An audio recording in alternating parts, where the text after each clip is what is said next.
So, I'm live. Hello, everybody.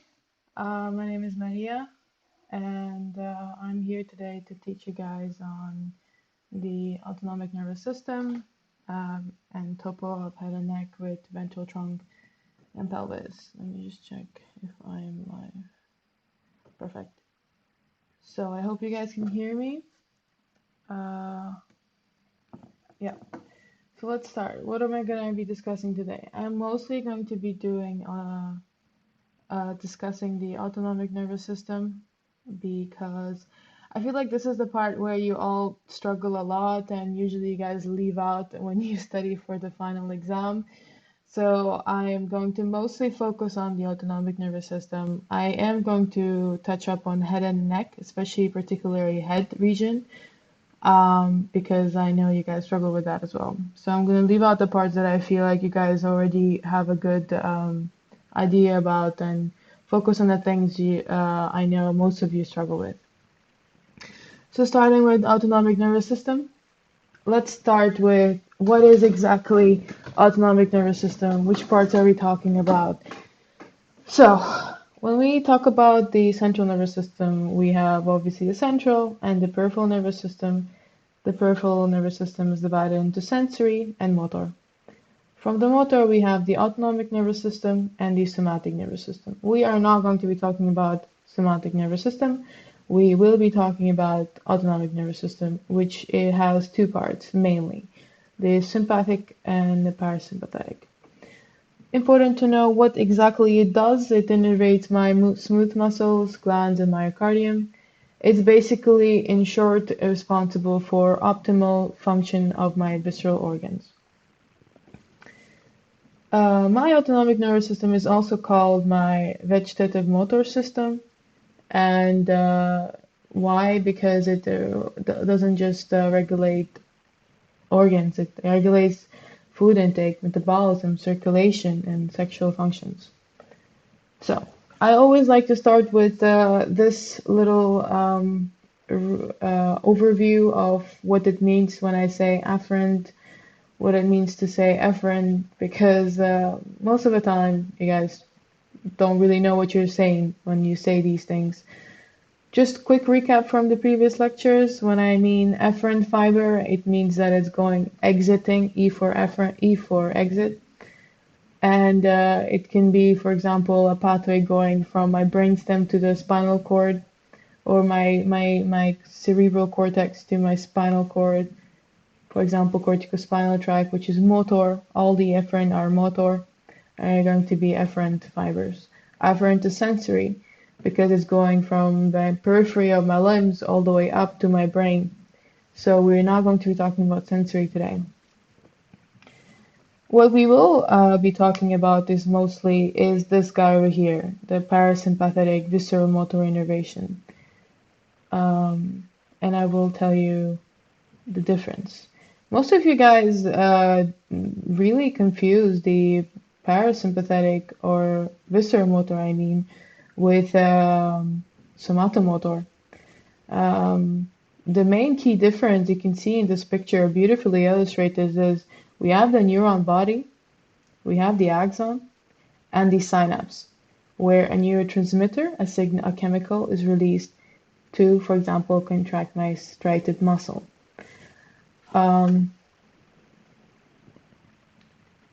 However, this is somatomotor. This is how my muscles are innervated of my limbs for movement, basically skeletal striated muscles. On the other hand, the visceral motor is different in the sense that it doesn't just have one direct axon innervating the striated skeletal muscle, the smooth muscles and myocardium and glands. The visceral motor, again, contains the cell body, a given axon, but instead of having one direct pathway like somatomotor, the visceral motor contains this synapse. The synapse with another neuron, and then it goes. So I wrote the information here. This is from the white book. So I always emphasize on reading the white book, and please make sure you read it, because there's no other book you need for both CNS and PNS. This is complete. So, visceral motor innervation. I told you that the difference between visceral and somatomotor innervation is that visceral motor has two neurons linking them. The first neuron over here is called preganglionic neuron. The second one over here is called the postganglionic neuron. And notice that we have two synapses, not one. In somatomotor, we only have one synapse. And over here we have acetylcholine release. In visceral motor, parasympathetic and sympathetic, they're both visceral motor. There are two synapses, meaning there will be two neurotransmitters, one neurotransmitter release here, and then again neurotransmitter release here. Now, if I ask you what's the difference between parasympathetic and sympathetic in terms of neurotransmitters that are released, the difference is that in sympathetic there will be noradrenaline release here, whereas in parasympathetic, it's acetylcholine. That's why it's called cholinergic system.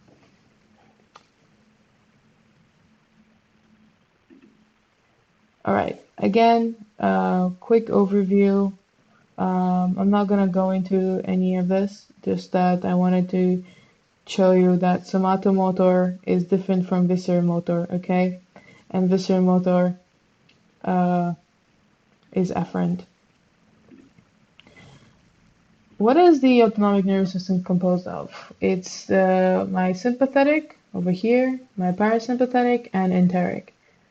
I will go into detail about all of them step by step for you guys to understand. So, firstly, parasympathetic versus sympathetic. We know that sympathetic is a system for fight or flight. So we know that, for example, if I am running away from a bear. That's my best example to give to my students. What's going to happen? I'm running in the forest away from a bear. My pupils need to dilate because I need to see the entire forest. My heart rate needs to increase because I need more blood to my muscles. My lungs dilate. I start to sweat. And my digestive system is going to start decrease activity because it's the same blood. We just need to recirculate it into my skeletal muscles instead of my GI. You don't need to digest that burger when you're running away from something that's about to kill you. So that's basically how I like to explain the difference between sympathicus and parasympathicus. With parasympathetic, it'll be the opposite, right? So it's rest and digest. I'm sitting down eating popcorn and watching TV. So obviously my digestive system will be working and in parasympathetic. My bronchi don't need that much air. I'm breathing normally. Heart rate doesn't need to go up. I'm sitting in the bed. How much blood does my muscles need? And my pupils are going to constrict because I don't need the external information. I just want to look at the TV. So this is my favorite way of explaining the parasympathetic and sympathetic. Obviously, you do not need to explain it in such detail in the exam. It will just help you in the future understanding of how the cranial nerves do what. For example, for sympathetic, we have the dilation, whereas oculomotor, which is a parasympathetic cranial nerve, is going to be doing constriction, which is called meiosis, and this is mydriasis. Okay, for the final exam, you just need to be able to say that sympathetic is fight or flight, and parasympathetic is rest and digest. Okay, they're not going to ask you more than that. They might emphasize on their pupils, but not more than that. I don't think so. So, I told you that the autonomic system consists of parasympathetic, sympathetic, and enteric. So we're going to slowly start with each system, starting with sympathicus. Sympathetic, fight or flight. The most other important thing you have to mention in the exam is thoracolumbar system. You cannot not be able to say this word when you get this ANS question. This is a pass or fail fact. You cannot not know it. When I say thoracolumbar, what do I mean? I mean that so you know that we have the cell body, the axon. This guy over here, this cell body, is located in a particular place in my CNS. It's located, let's say this is my spinal cord. This is my entire spinal cord with my brain over here. It's this line that represents my spinal cord and my brain would, brain.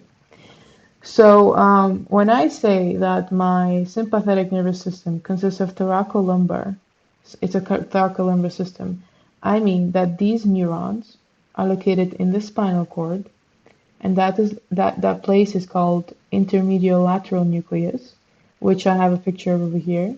Yeah, this is a cross section of my spinal cord for those of you. Okay, so I know that this is the intermediolateral nucleus. This cell body is located over here. Yeah, but not throughout the entire spinal cord. That is very important for you to know which level. You have to know this number as well. T1 to T2. Extremely important. Oh, shit. You have to be able to say T1 to L2. All right? So, we know that it's intermediolateral. We know that it's thoracolumbar. And notice I said thoracolumbar T1 to L2. So T1 is in the thorax. Lumbar. So that's why it's called thoracolumbar, because these nuclei are only located in the thoracolumbar portion of my spinal cord, not above, not below. Okay, so I told you that the visceral motor, which is the parasympathetic and sympathetic, are different from somatomotor in the sense that they have two cell bodies, preganglionic, postganglionic neurons. That also means that we have two synapses, right? And I did tell you that the difference between sympathetic and the parasympathetic is that in sympathetic, the postganglionic neurotransmitter is noradrenaline. So there will be noradrenaline released here. Here, in both sympathetic and parasympathetic, it's acetylcholine. But in postganglionic, in sympathetic, there's noradrenaline, and then parasympathetic, it's still acetylcholine. That's why parasympathetic is called cholinergic nervous system. Thoracolumbar system. I mentioned all of this. I told you that the sympathetic consists of the thoracic and lumbar part of the spinal cord, which contains the intermediolateral nuclei. And on the other hand, we can just talk about it now. The parasympathetic consists of craniosacral. I'll talk about it when I get to the parasympathetic. So now let's focus on sympathetic. This is where things get a bit tricky, but it doesn't have to. It's super straightforward. We've got, we said we have two neurons. 1, 2. Yeah? We know where the first one's located. We know that the first one is located over here. That's cool. Where is the second neuron cell body located? Those cell bodies are located, these postganglionic neurons, or neuron number 2, is located in a sympathetic trunk on both sides of my spine. Para means next to. So if my spine is here, my sympathetic trunk will be here on each side. I have a picture over here, but it sucks that I have only this picture. I wish there was, but you can see that there is a sympathetic trunk in the spine. And you can see that the sympathetic trunk, over there you can see the detail. And you can see that my sympathetic trunk is on both sides of my spine. These sympathetic trunks contain my paravertebral ganglia, and they're called para because they're next to it. Those are not the only ganglia we have. The cell body doesn't necessarily have to be in the sympathetic trunk. The cell body could also be somewhere a little further down, in front of my vertebral column, in the on my abdominal aorta. I don't know if I have a picture of that. Actually, I don't think I do. Yeah, I don't. So the one that's in front of my abdominal aorta is called prevertebral because it's in front of my vertebral column. These were next to it. That's why it's called para. So para and pre. And just keynote, these autonomic plexuses have both sympathetic and parasympathetic nervous system fibers. So, for those of you that have dissection, you can see the thoracic wall at the back, and you can see these little circles that are held together. It's very well represented in this picture, but you can see it in this picture as well. And that is my sympathetic trunk. I just wanted to, this is from Marik's lecture. I know the rest of the words are not highlighted. I left them out for a reason. You can see that this is my sympathetic trunk. It's going from T1 to L2. So it's, again, thoracolumbar. And these are my paravertebral ganglia. The same ganglia, the same fibers that come from the spinal cord, the intermedial lateral nucleus from T1 to T2. The same,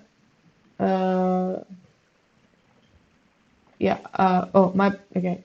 So the same nuclei from the intermedial lateral nucleus, from the section of the spinal cord from T1 to L2, can synapse here in the sympathetic trunk, and these are called paravertebral ganglia.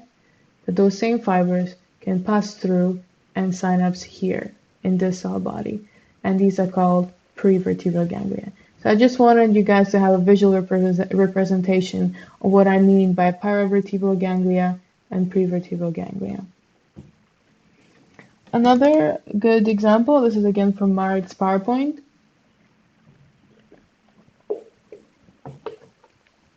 You can see this little nodule, which contains one of my ganglia. And because it's next to the spinal cord, what's the name, do you think? Is it the para or pre-vertebral ganglia? So, it is the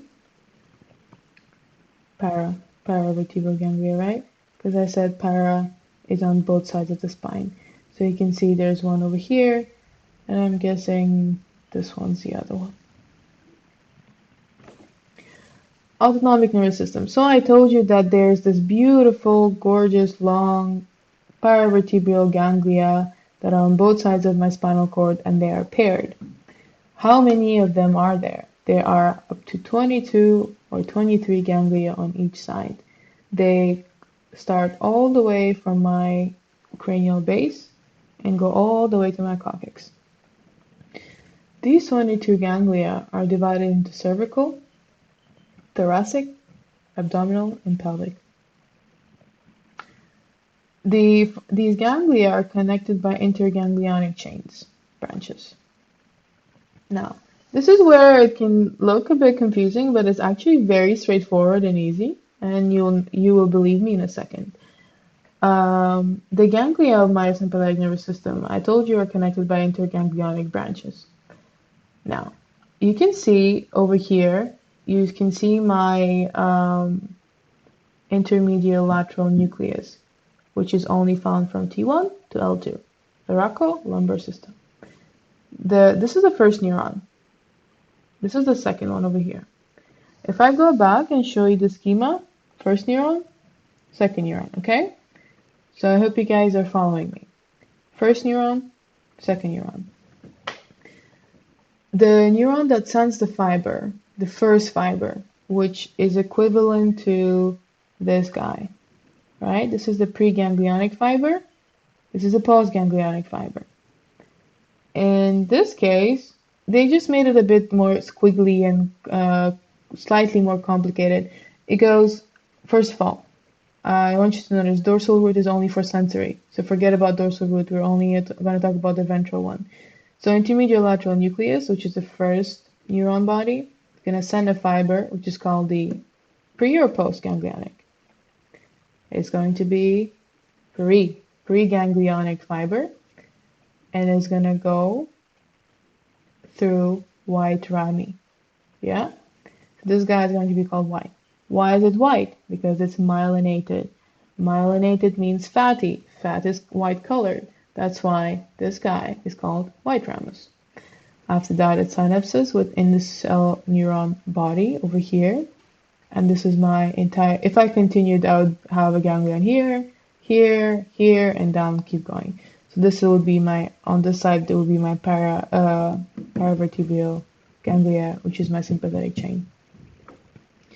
However, I told you that the intermediolateral nucleus over here doesn't span across the entire spinal cord, right? It only spans between the section of T1 to L2. What does that mean? That means that not all ganglia will be receiving this white ramus. Why? Because, for example, in this, let's say we're in the below L2, there is no intermediolateral nucleus. So how can you have a white ramus if there's no intermediolateral nucleus? So it makes sense. It's logical.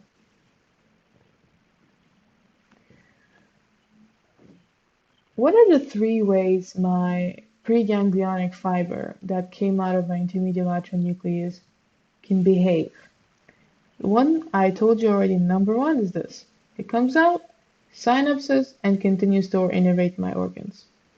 There are two other ways that these fibers can behave. Because I told you that the intermediolateral nucleus is only between T1 to L2. But the sympathetic chain is all the way from the cranial base to the coccyx. So what is going to happen if the intermediolateral nucleus is only here and the sympathetic chain is all the way? What's going to happen is this. It's going to pass through the nearest ganglion and then go up. So I have a picture. It's going to go either up to the superior one or down. Because I told you that the intermediolateral nucleus is only in the T1 to L2. If we're in the thorax and I have cervical ganglia here, that means that my fiber needs to pass, my preganglionic myelinated fiber is going to not synapse here, but go up all the way and then synapse in the cervical ganglion, for example. So that's how it's not going to get the white ramus, for example.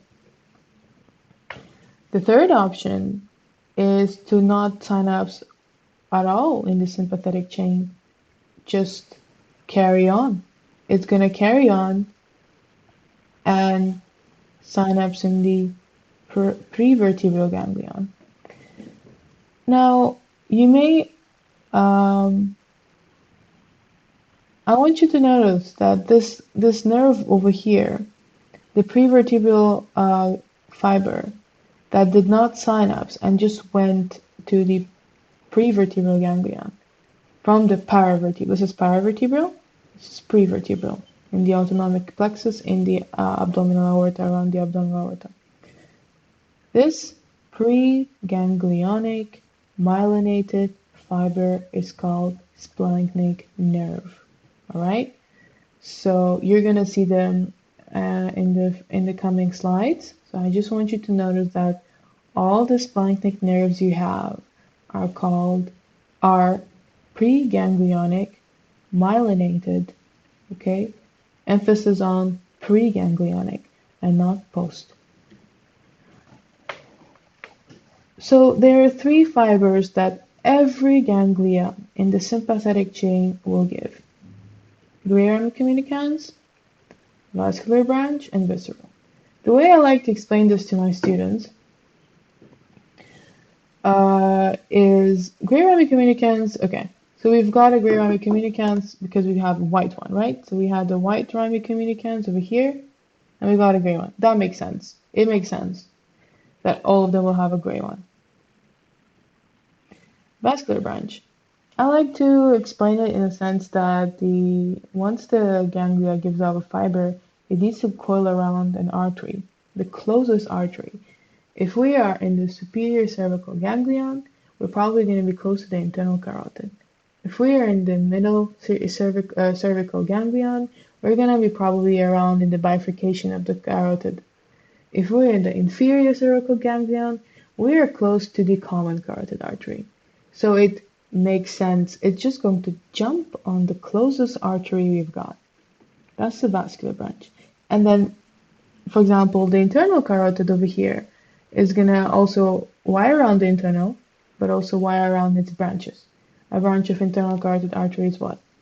Ophthalmic, right? So it's going to make the ophthalmic plexus.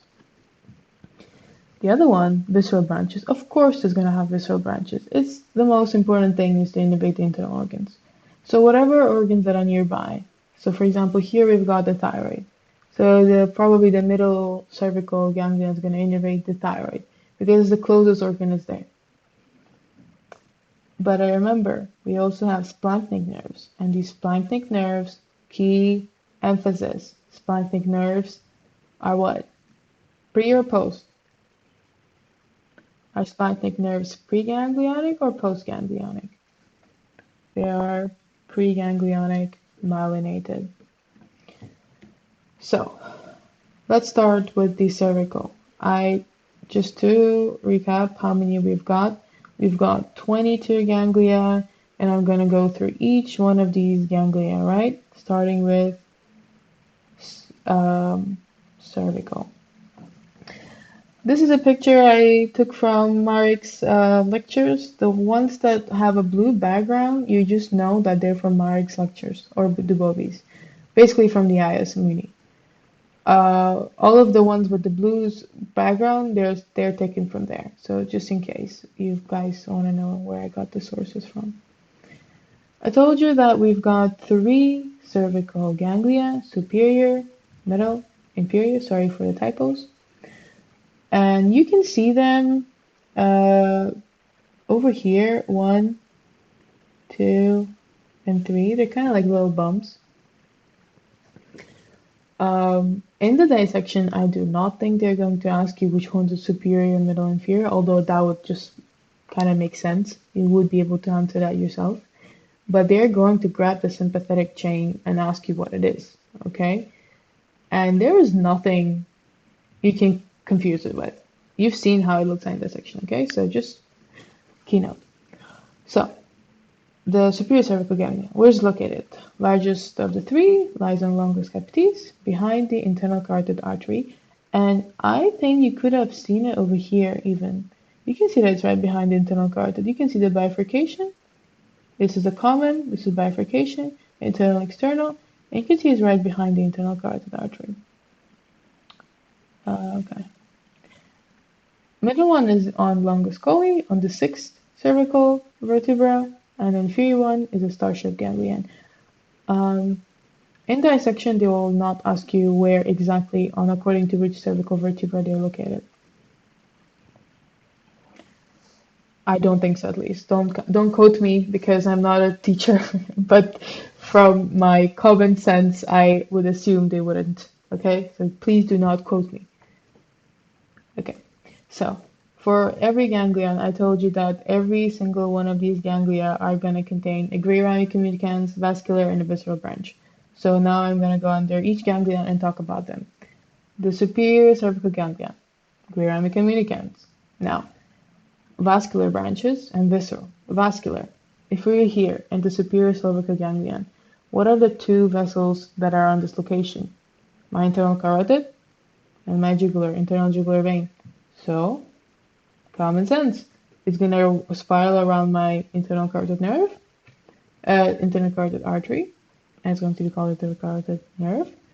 And it's going to spiral around my jugular nerve, my jugular vein, to be called the jugular nerve.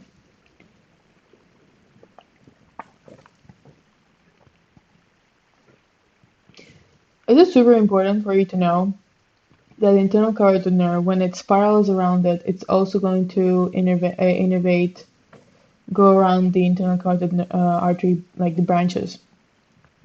So it's going to go all the way to ophthalmic and make the ophthalmic plexus. It's going to go to my tympanic nerve to make the deep petrosal nerve. And also innervate my dilator pupillae. Oh, this should be here. The external carotid nerve is going to pass through the external carotid artery, because here we already had the bifurcation. So it's going to also go from internal and external. The external carotid nerve is going to coil around the external carotid artery and innervate submandibular ganglion, anteganglion, carotid body. Now, we are in this location. We are at the superior cervical region. What are the organs you have in this region of my neck? You have the larynx, you have the pharynx, and one goes down. So, all those 3 cervical ganglia are going to innervate the heart. Superior cervical ganglia is going to have superior cardiac nerve, middle cervical ganglia, middle cervical nerve, middle cervical cardiac nerve, and inferior cervical ganglia is going to contain, obviously, inferior cardiac nerve. So I'm gonna talk about these things probably in the parasympathetic section, but just make sure you mention these points. All right, this is very important for the exam, for the final exam, not for dissection. For dissection, you just need to know there is a sympathetic trunk and that it contains parasympathetic, sympathetic. I do not, and they're gonna mostly emphasize on the parasympathetic section, not on the sympathetic section. These things are going to be for the final oral exam. So I will focus a lot on the parasympathetic section for you guys so that you have the picture. The middle cervical ganglion, I told you, is going to have the middle cervical cardiac nerve. Since we're in the middle section, not in the upper cervical, but middle, what is going to be the vessel there? So if over here it was internal and external carotid, at this level it's going to be at the level of the bifurcation around. So vexilla or below. So slightly below common carotid plexus because the common carotid artery is there. Visceral, thyroid and parathyroidism lubrication. Makes sense. Okay, so straightforward, everything is good. So again, inferior cervical. Again, we got the great ceramic communicants giving branches to the 6, 7, 8 spinal cervical nerves. And we've got our vascular branches. Our vascular branches that, okay, so now we're in the inferior cervical ganglion. So if we were here, that means what is the artery that's going to be here? My subclavian. So it's going to give a subclavian artery, subclavian nerve. And we also have my vertebral artery. Okay. So there's a question in the final anatomy exam of the innervation of the cardiac nerves of the heart. So in that, you're gonna have to mention the inferior, middle, superior cervical ganglia, along with these from the sympathetic innervation, and also from the parasympathetic. We'll talk about it in a sec. So we are done with the cervical part. Moving on to the thoracic part of the sympathetic system. There are 12 of them, right? There are 12 thoracic ganglia along this thorax. Again, gray rami communicants giving nerves to the intercostal. Vascular branch. So if we're in the thorax, we've got thoracic aorta, self-explanatory. The visceral branches are going to be all the organs within my thorax. What organs do we have there? Thorax. We have the lungs, we have the esophagus. Heart was already innervated by superior, middle, inferior. So we're done. What about the abdomen? The abdomen is innervated by splanchnic nerves. Alright? Do you guys remember what we mentioned about these splanchnic nerves? What kind of fibers do they have? Preganglionic, myelinated, right? If they are preganglionic, that means they're gonna have to synapse somewhere. Where are you gonna do synapse? If they didn't synapse in the paravertebral ganglia, they're gonna synapse in the perivertebral ganglia. So that's why it's essential for you to mention where did they terminate, right? So if you remember my picture here, you see my first neuron, preganglionic fiber. This is my splanchnic nerve.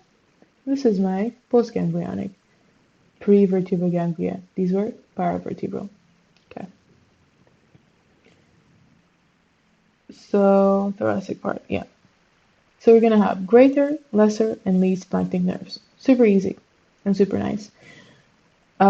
Greater terminates in the cilia ganglion, articorenal ganglion, and suprarenal. Lesser, only articorenal. Least just makes a renal plexus. I put it in red for you guys in case you didn't hear me the million times that I've mentioned this, that all splanchnic nerves contain preganglionic myelinated fibers. Do not kill me for repeating myself. Alright, So these were the spinal nerves I spoke about. There's a visual representation of what I said.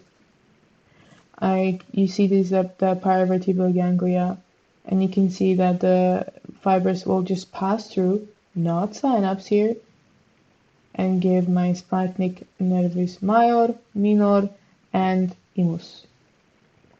You can see that it goes to my prevertebral ganglia to synapse there. Again, blue PowerPoint, meaning it's from Maryk's PowerPoints. Okay, so we recap this 100 times by now. We can skip it and go to the lumbar part of the sympathetic system. Lumbar. So now you're gonna ask yourself, what are the vessels we have there, and what are the organs we've got there? Well, the vessels, we've got the intermesenteric, common iliac, right, and external internal. So that's it. It's intermesenteric plexus, common iliac nerve, internal and external iliac nerves. Easy. What about the visceral? The visceral, just like the thoracic, where we had greater, lesser, least splanchnic, we're also going to contain lumbar splanchnic, meaning it's preganglionic. Exactly. So, where are they going to go? They're going to go to my celiac, renal, intermesenteric plexus. Moving on to the pelvis, I'm pretty sure you guys can say this by yourself now.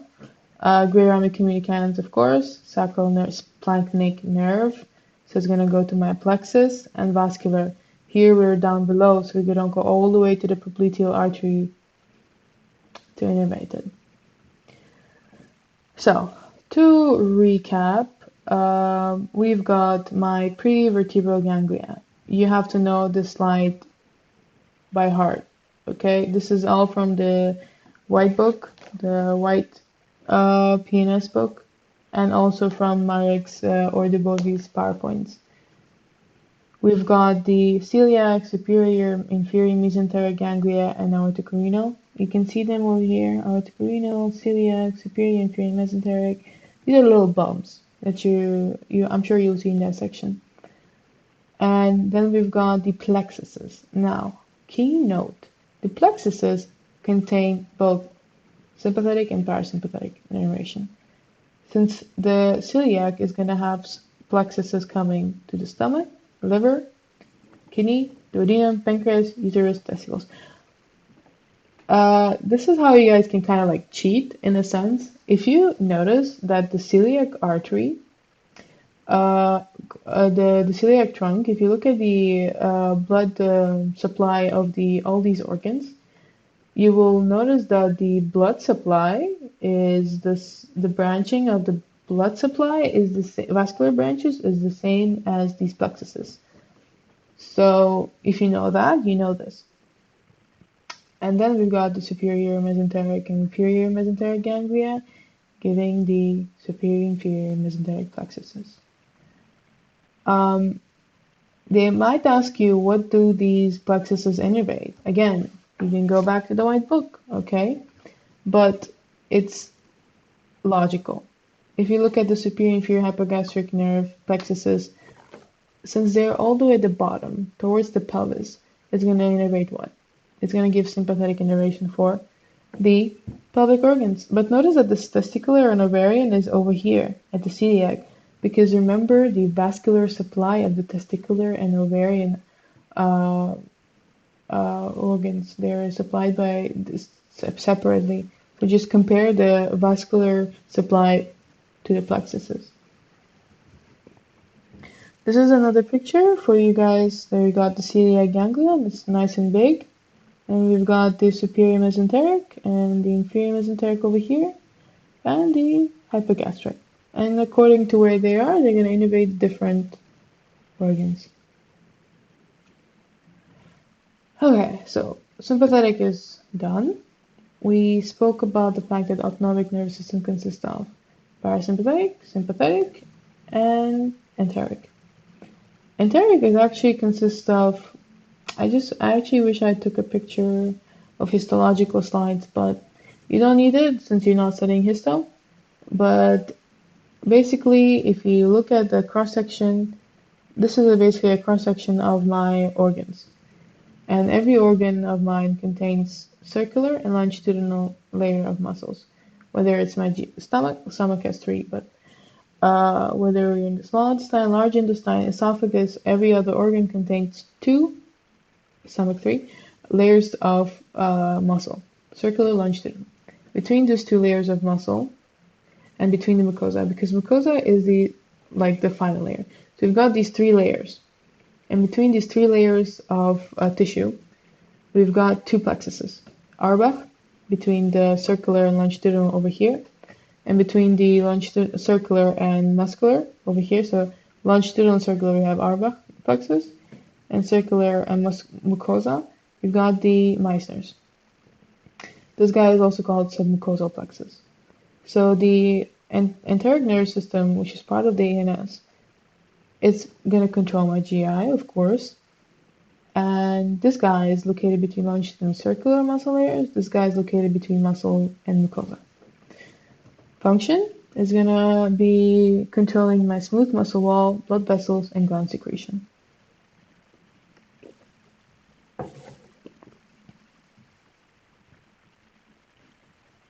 What is the enteric nervous system composed of?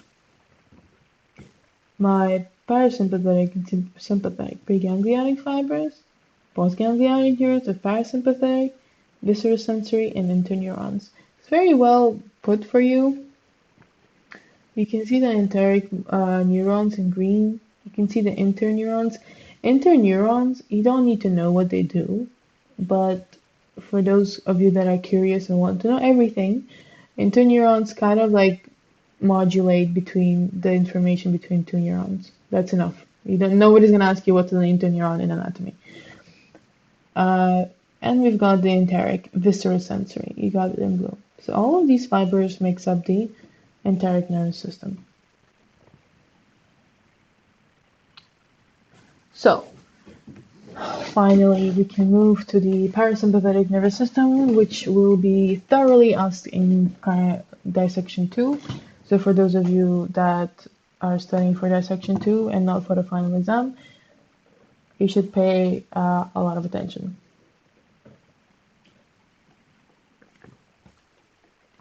We already said that the parasympathetic nervous system consists of my cholinergic system, and cholinergic system with the neurotransmitter is both from post and pre are acetylcholine. And I told you that it's the parasympathetic aligned to thoracolumbar sympathetic consists of craniosacral system. What does that mean? The cranial nerves contain parasympathetic. Those come from the cranial side. But if you know the innervation of vagus innervates heart, lung, esophagus, trachea, passes down, goes behind the diaphragm, goes to innervates my small intestine, innervates my stomach, pancreas, whatever, and then goes all the way and innervates the entire abdomen until my left colic flexure. That's the last parasympathetic fiber coming from the brain that's going to innervate my gut.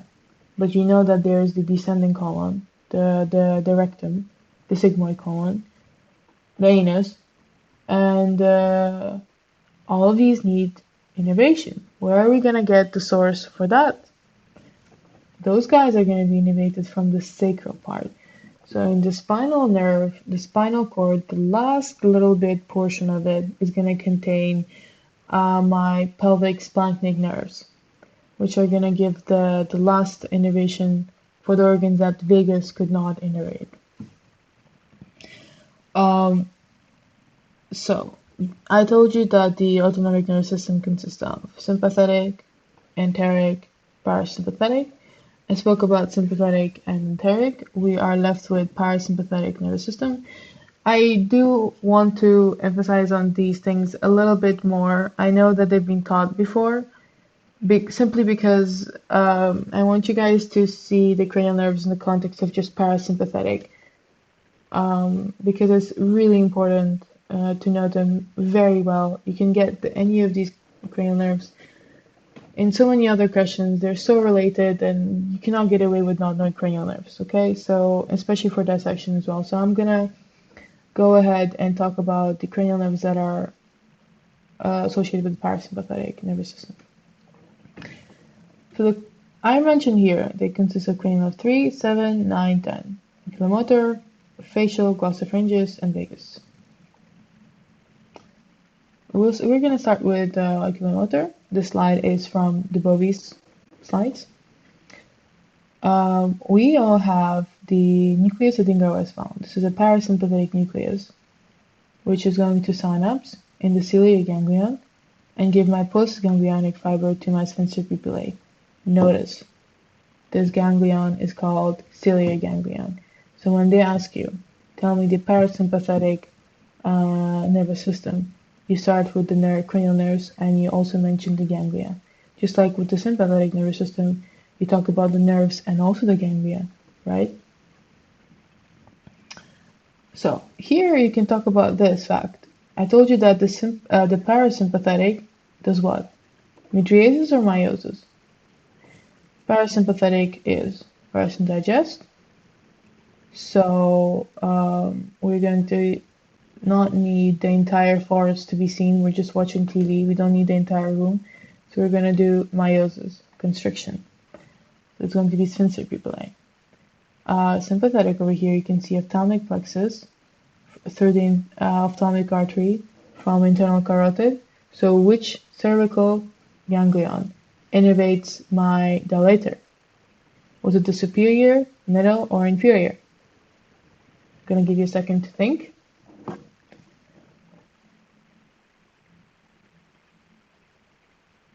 So that's going to be my superior cervical ganglion. It's the closest to my internal carotid. It's going to wrap around my internal carotid, go through my branches, and go to my ophthalmic artery. So this orange thing, this orange fiber is my sympathetic nervous system. So notice how those two fibers, those two systems come together. And notice that the sympathetic does not synapse in ciliary ganglion. It just passes through, because the ciliary ganglion is a parasympathetic ganglion, not a sympathetic ganglion. Next one, we've got facial. Facial, we know. What does facial innervate? Which glands? We've got the lacrimal, we've got the submandibular, we've got the sublingual. Parotid is innervated by glossopharyngeus. So we're going to talk about both. Now, facial is going to pass through the pterygopalatine ganglion and innervate my lacrimal gland. But the same lacrimal gland also needs sympathetic. So how is it going to innervate? It's going to innervate over here. Look, internal carotid plexus. So internal carotid plexus was by which cervical ganglion? It was the superior cervical ganglion, right? So if I go back and I tell you that the internal carotid nerve innervates my plexus passes through plexus ophthalmicus, they should also mention, and the external carotid, where were we? We were talking about internal carotid lacrimal. I don't think it's mentioned here, but I should have written it. It's in the book anyway. So they should also contain the lacrimal nerve here. So that's why I told you that the slide is so important, okay? So let's go back.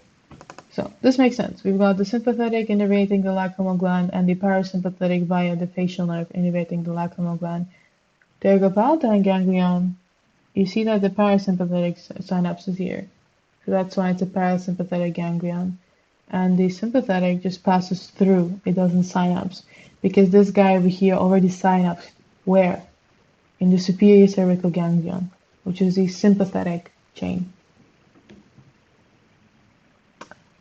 The last gland we've got is the parotid. Parotid is going to be innervated by glossopharyngeus over here. via the inferior salivary nucleus.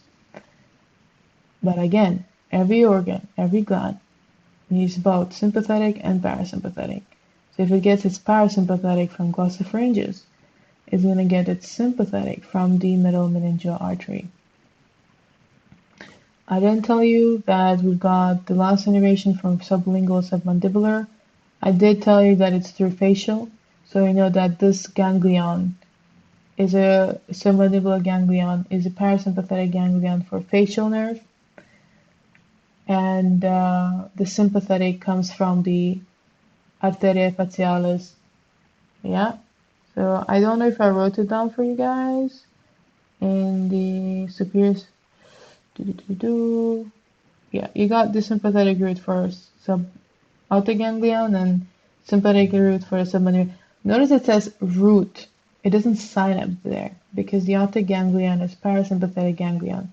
The only fiber that synapses there is my parasympathetic fibers.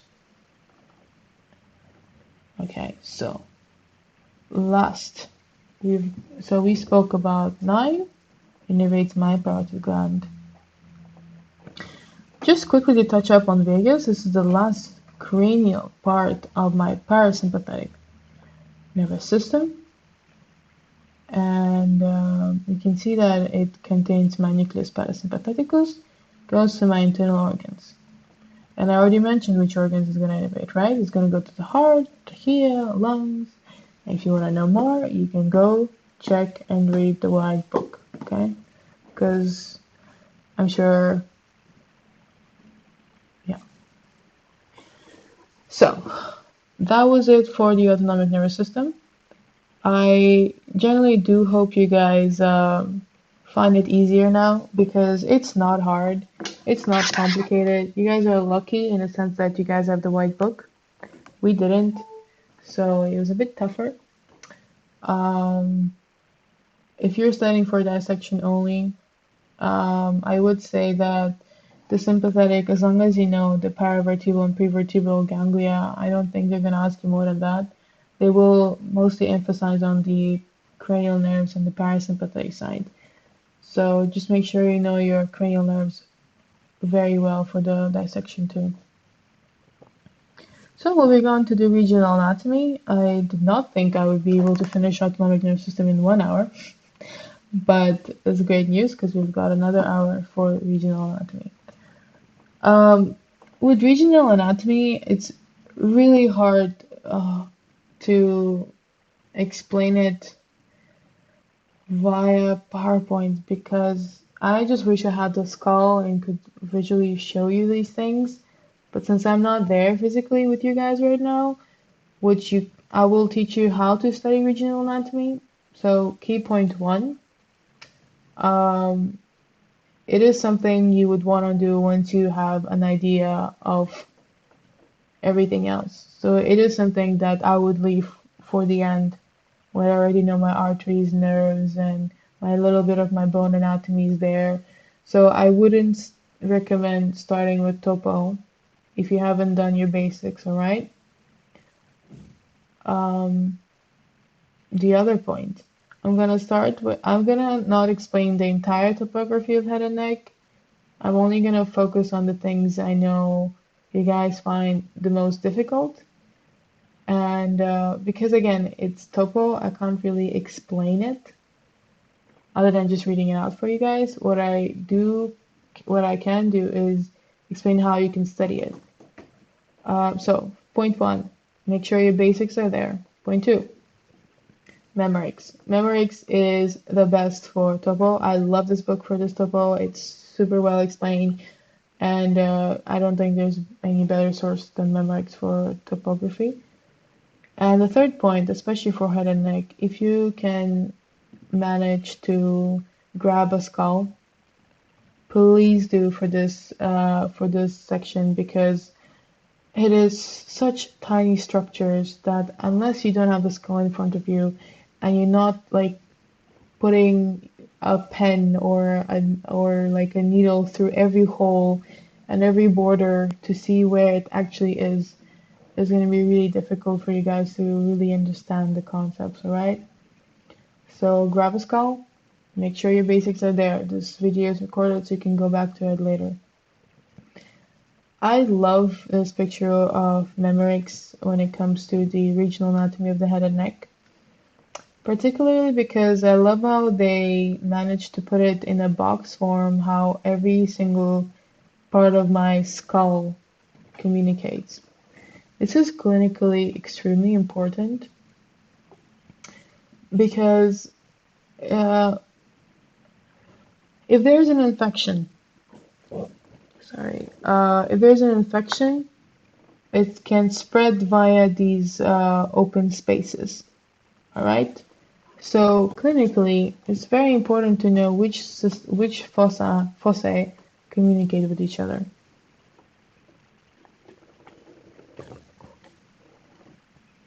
We're gonna start with infratemporal fossa. Move to pterygopalatine. I'm not gonna do orbit because I just don't see the point of reading it out for you. It's just gonna be me reading it for you, and I'm sure you can read it yourself.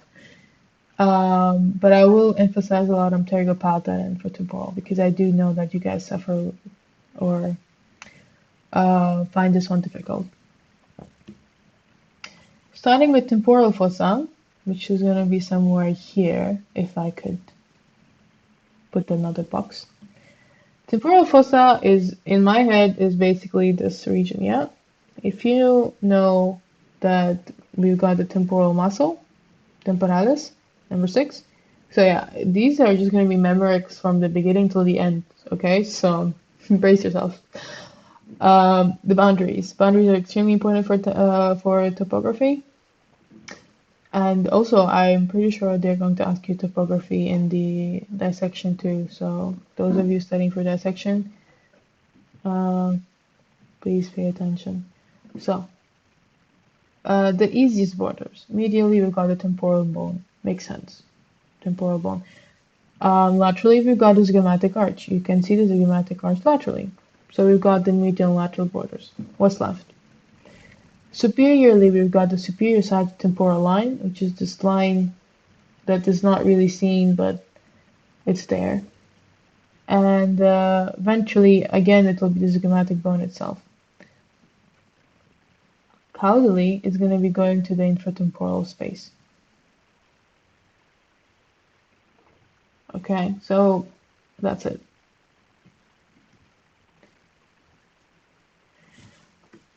The infratemporal fossa, which we're going to start with here. Infratemporal fossa, infra meaning under, temporal meaning temporal bone. So you can see the temporal bone here, and you can see it's like under. Temporal fossa is here, infratemporal fossa is here. In this picture, they removed part of the mandible and part of the zygomatic bone. What are the borders? This is going to get tricky because this is just a 2D picture when I just wish I could hold the skull and point it for you. But if you have the skull with you, please hold it with your hand and try to find the sphenoid bone on the skull. It's going to be somewhere there at the top. So that's my cranial border. Ventrally, you're going to have the maxillary tuberosity. Again, like, you can see how, like, me explaining to you topography doesn't really, I don't think it helps you in any way, because I'm just going to be reading out these slides.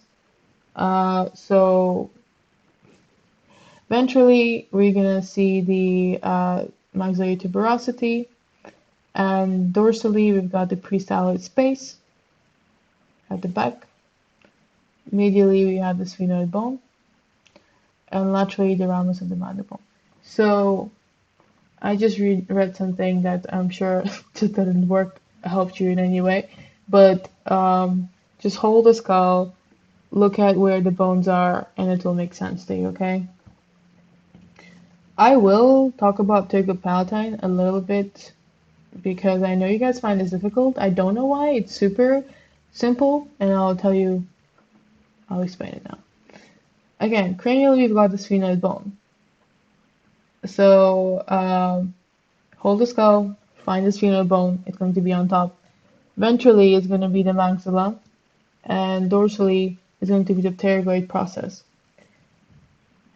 these things are not going to make sense to you if you don't know your bone anatomy. So if you don't, go back, watch some basic anatomy of the bones so that it makes sense to you.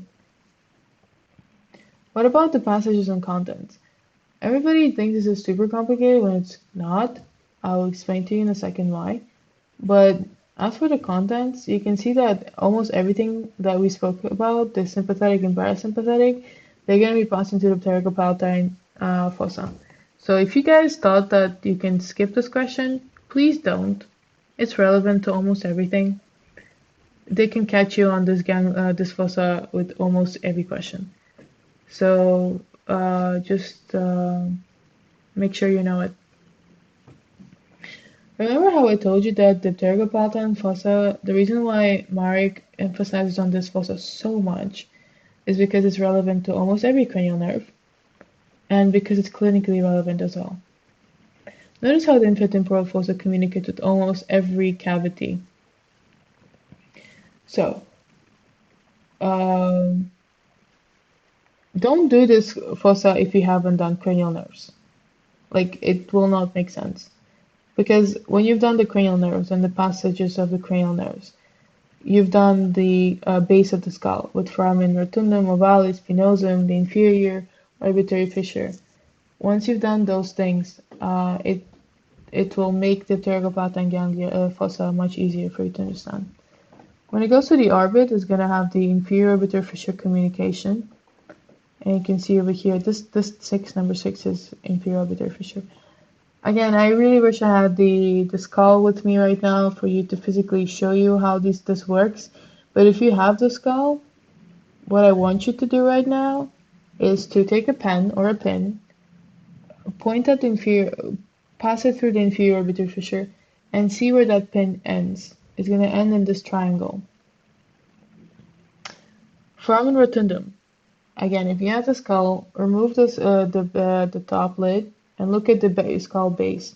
Find foramen rotundum, pass through a pen through foramen rotundum, and see where the pen ends. It's going to end in a pterygopalatine fossa. For the palate, there's the greater and lesser palatine canals. Sphenopalatine foramen into the nasal cavity. You can see it communicates here, and the last one to the pterygomaxillary fissure is just basically this border itself. Okay, and you know it will be here. So if I'm holding my skull, I would turn it to the side and look at it from the side, and I would see this border, this border. So I'm not gonna go into more detail about head and neck because I feel like I'm just going to be reading out the book for you, and I don't want to be doing that. Topography of the neck. I love Masaryk for this topography. Honestly, so well put and so well explained. Anterior cervical region. Usually, with my students, I always like to show it on myself or on them because it's just makes it easier to memorize and kind of like know where things are. You've got the mandible, you've got the sternocleidomastoid. So already you know that under the mandible over here we've got digastric. So, because we have digastric over here, and we've got the mandible here. So that's it, this is your submandibular triangle. So we've got the cranial border, which is what's cranially, my mandible. What's on the medial border, or medial? It's my anterior belly digastric, posterior belly digastric. And if this is my triangle, at the bottom we've got the mylohyoid. That's it. Content, you have to mention submandibular gland.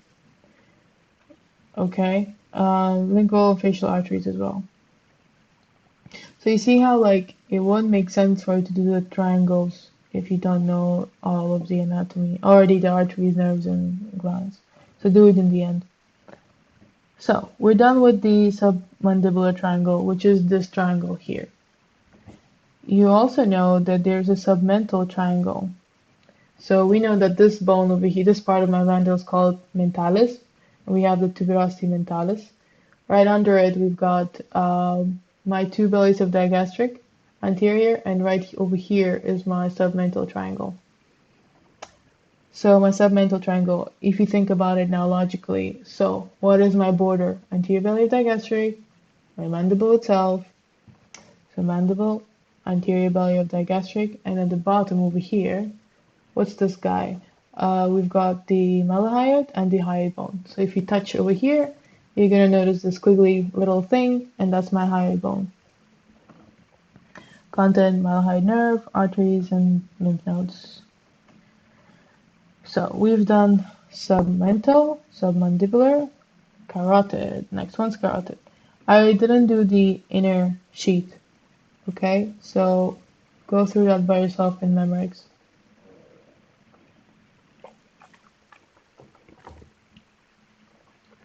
We know that the prominent muscle over here in the neck is the sternocleidomastoid. And we've got the omohyoid going like this. So and we've got the digastric, right? We know that the submandibular, okay, so sternocleidomastoid, digastric, and omohyoid.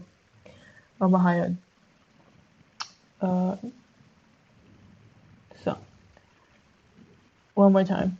The carotid triangle is going to be here. This is the carotid triangle. You see the sternocleidomastoid, you see the omohyoid, and you see the digastric. And if you do it on yourself, you can see that the digastric is here, sternocleidomastoid is here, and omohyoid is here. So you can guess the borders. They're not that hard. So carotid triangle, we've got the borders done. Content is carotid sheath. You have to know the sheath. If you don't know something, this is something you have to know for dissection and for final. What is inside this carotid sheath? It's basically a sheath that contains internal carotid artery, the jugular vein, and vagus. You have to mention what's in the content and where it's located, alright? This is extremely important. Next one, we've got the omotracheal triangle, which is basically my triangle, the line going from here, the muscular line here, which is from here, so from my hyoid bone to my sternum. And we've got my sternocleidomastoid going here, and again, omohyoid. So we've got my borders done. Hyoid on top, sternum bottom. So this is my top and bottom borders. We've got my laterally, we've got the sternocleidomastoid and omohyoid. So laterally caudally omohyoid, laterally cranially, laterally caudally sternocleidomastoid, laterally caudally omohyoid.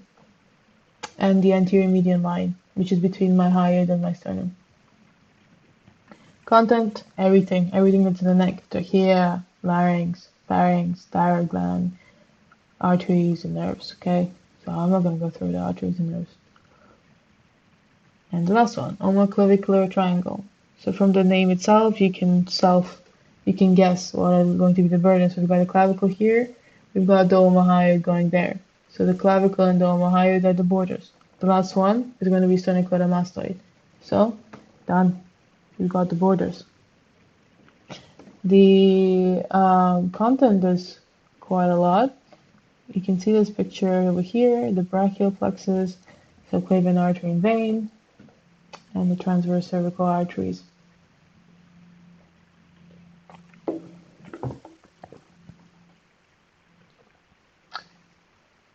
So, topography of abdomen, I'm guessing you guys do not. Wait, you guys do have this in the final. Oh. Anyway, so you have this in the final, but I don't know of anyone who was asked about topography of abdomen dissection. But this is definitely something you have to need to know for the final exam. And it's something you use that's clinically relevant as well. So you're not gonna get away from med school without knowing these triangles, okay? These terminologies, so just make sure you know them. We've got the epigastrium, we've got the umbilical region, and we've got the hypogastrium, we've got the right and left hypochondrium, we've got the right and left lumbar region, and the iliac regions. These regions have been made by certain lines, and these lines are here. The line that's over here, so you know where your what's it called, the ribs end, right? The subcostal line. So if I take a line and cross it under, so you can see the ribs here, and you can palpate your own ribs. When you can see the ribs over here, the line under the ribs is called subcostal line. What else you can do is palpate your superior iliac line, anterior superior iliac spines. The line above it is this guy, interspinous line. Then we've got my clavicle. Clavicle is a really nice place. There are so many lines going on here. The midclavicular line is the line from the middle of my clavicle, right and left. So you can see that there's a clavicle here and the middle clavicle line going down. And the one more line I'm going to talk about is transpyloric over here, right where the sternum ends.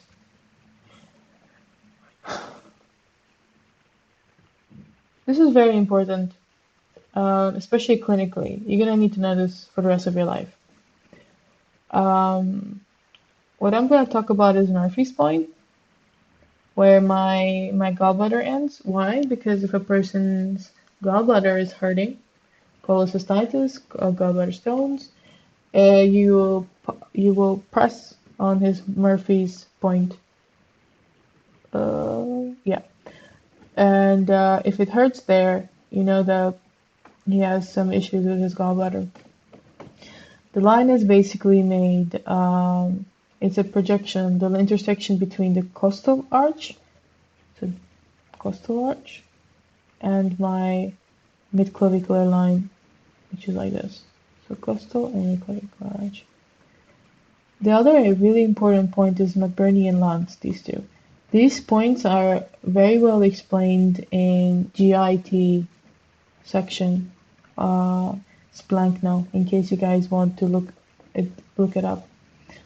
We've got McBurney and Lance. McBurney is, both of them are for appendix. This guy is for the tip of the appendix. So this is going to be my interspinous line. At the border right is where the point is. McBurney is the distance is basically from the anterior superior iliac spine to the umbilicus 1/3. So you need to know these lines. Very important, especially clinically. So forgive me guys, because I thought that I wouldn't have enough time to go through everything for the abdomen. That's why I didn't put them up. But I do not. So I just did I put the emphasis on subperitoneal space, and I'm basically gonna wrap this lecture up. I hope that you guys have an idea of how to study for TOEFL and this was useful. But let's just finish the subperitoneal space and then maybe I can leave some room for questions, since I will have a bit of time. So if some of you have questions about dissection, you can message me here and I'll try to answer it, I guess. Let's see. Okay, so what is the subperitoneal space? You know that the peritoneal layer, which is visceral and parietal, the parietal is going to cover the entire wall. And it's going to cover my wall and then go down and also cover my pelvic organs.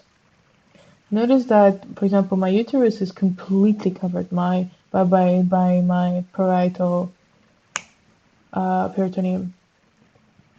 That's why my uterus is called intraperitoneal organ. But now look at the bladder, look at how it's covered. It's just covered by the top. It's called subperitoneal. Subperitoneal for my rectum as well. So very important to notice that because it's also part of the topography question. I also want to emphasize on these two pouches because it's also extremely important in clinical practice. In women, between my bladder and my uterus, there is a vesical uterine pouch.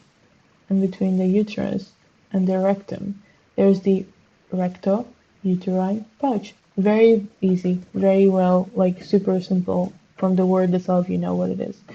Why is it important? Because there is a potential space for pus, blood, anything to accumulate. So we need to know where the space is located. This is like a potential space. What does potential space mean?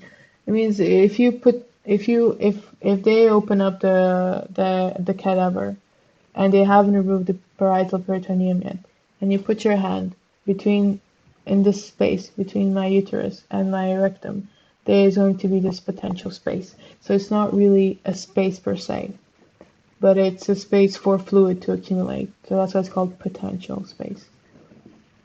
Alright, so that is it for topography. I really hope you guys found this useful. I have the resources here. I basically used all of Maryk's and Dubov's PowerPoints. Topo, I used Memoryx. And that's it. Thank you for your attention. I hope you guys have a lovely dissection week and you enjoy and learn a lot from it. If you have any questions, you have my name. You can shoot me a message on Messenger, or I can provide you guys with my email, so you can always message me there and ask me if for some advice or someone to talk to. I know this time can be very tough on you guys, so don't worry. Yeah, that's it. Thank you very much, guys. And let me just check if you have any questions. Yeah, this is done. No questions. So I am going to wrap it up. Thank you, guys. See ya. Bye bye.